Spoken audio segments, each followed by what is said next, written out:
كاين اعتقاد في المغرب الا ما كانش عندك راس المال ولا المعارف راه النجاح مستحيل، ولكن هذا الاعتقاد ماشي صحيح. اليوم ما غاديش نهضروا على شركات اجنبيه، غادي نهضروا على مغاربه بداو من لا شيء وخدموا في السكات ووصلوا. القصه الاولى مع شركه بيم اليوم كاينه في كل حي تقريبا، ولكن البدايه ديالها كانت عبر استثمار بسيط، محلات صغرى والتركيز على حاجه واحده، السعر المعقول.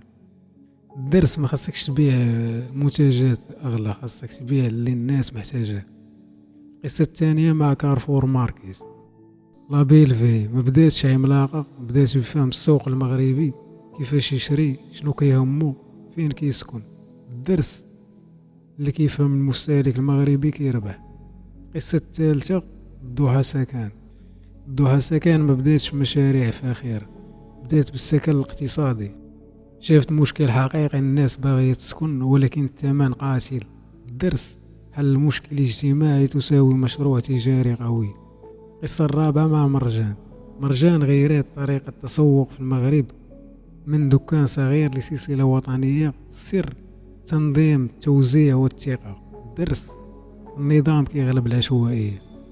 دابا خليني نقول لك الحقيقة، هاد الناس ما كانوش خارقين، كانوا غير صبورين واقعيين، ما تسناوش الظروف المثالية.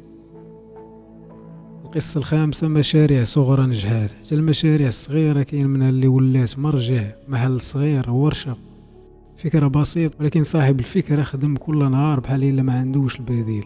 الدرس الاستمرار كيغلب الذكاء. خلاصة إلا كنتي دابا في مرحلة الصفر، راه بزاف بداو من هنا. ماشي كلشي غادي يولي شركة عالمية، ولكن كل واحد يقدر يطلع درجة. الرسالة الأخيرة، ما تحتقرش البداية ديالك، ما تقارنهاش بالنهاية ديال شي واحد آخر. إلا بغيتي تشوف قصص مغربية حقيقية بلا تلميع وبلا كذوب، اكتب في التعليق. كنبدا من الصفر وخلي الباقي على الله.